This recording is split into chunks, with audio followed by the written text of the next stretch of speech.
பள்ளிக்கூடம் யூடியூப் சேனலில் மற்றொரு வீடியோவில் சந்திக்கிறதுல மகிழ்ச்சி. நான் இன்றைக்கி என்ன விஷயம் முடிச்சுன்னா, இந்த காம்படிஷன் எக்ஸாம் சம்மந்தமாக நான் முந்தியெல்லாம் ஒரு வீடியோக்கள் போட்டுருந்தோம். அது சம்மந்தமாக நீங்கள் பார்த்துருப்பேன். இப்போ ஒரு நியூஸ் ஒன்று வந்திருக்கு. நான் கிட்டத்தட்ட தற்போதைய அரசாங்கம் வந்து கிட்டத்தட்ட 7500 அரசு வெற்றிடங்களை தற்போது கேபினெட் உள்ள போட்டு அதை எடுத்திருக்கு. இதில் இன்னொரு மறுபக்கமாக இதுக்குள்ள வாரதா இல்லையான்னு தெரியாது. ஆனால் மறுபக்கமாக இன்றைக்கு ஆளுநர் அவர்கள் வெளியேற்றப்பட்டதாரிகளை சந்திக்க உள்ள சொல்லியிருக்கார். கிட்டத்தட்ட கிழக்கு மாநிலத்தில் மட்டும் 3500 புதிய ஆசிரியர் வெற்றிடங்கள் காணப்படுது. அந்த ஆசிரியர் வெற்றிடங்களுக்கான போட்டி பரீட்சைகளை நடத்தி அவங்கள நாங்கள் உள்ளுக்கு எடுக்க போகிறோம்னு சொல்லி. அப்போ விஷயம் முழுங்கிருக்கு. உங்களுக்கு என்னென்னா, போட்டி பரீட்சைகளுக்கு மூலமாக தான் இந்த இந்த தொழில் வெற்றிடங்கள் எல்லாமே நீ நிரப்பப்படுறதுக்கான சாத்தியங்கள் கூட இருக்கு. அதில் தான் டிரான்ஸ்பரன்சி இருக்கும்னு சொல்லி இந்த அரசாங்கம் நம்புறதால அதான் நடக்கும். எனவே நீங்கள் எல்லாரும் போட்டி பரீட்சைக்கு தயாராகும். அந்த போட்டி பரீட்சைக்கு அறிவிச்சதுக்கு பிறகு தயாராகாமல் இப்போ இருந்து தயாராகும்போ அதுக்குரிய டிப்ஸ்கள் அதுகளையும் நான் உங்களுக்கு வழங்குறதுக்கு காத்திருக்கேன். ஆனால்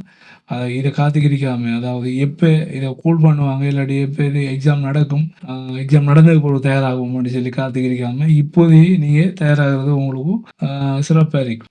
அப்படி செஞ்சீங்கன்னு சொன்னால் நீங்கள் மற்றாக்களை விட நீங்கள் முன்னிலையில் போகலாம். இப்போதையே நீங்கள் கொஞ்சம் கொஞ்சமாக ப்ரிப்பேர் ஆகணுக்குள்ள உங்களுக்கும் அந்த எக்ஸாம் காலத்தில் இல்லாட்டி அதை கூல் பண்ணி எடுக்கக்குள்ள ஒரு கான்ஃபிடென்ட் தரத்துக்கான சாத்தியங்கள் கூட இருக்கு. எனவே அதை கட்டாயம் செய்யுங்க. எல்லாரும் இப்போ இருந்து தயாராகும். இது கிட்டத்தட்ட ஏப்ரல் மேக்கு பிறகான காலங்களையும் கூல் பண்ணலாம். ஆனால் இப்போ இருக்கிற காலம் கொஞ்சம்ங்கிறதால டியூரேஷன் காணாங்கிற மாதிரி வந்துடப்படாங்கிறதுக்காக வேண்டி சொல்ல நீங்கள் உடனே தயாராகும்.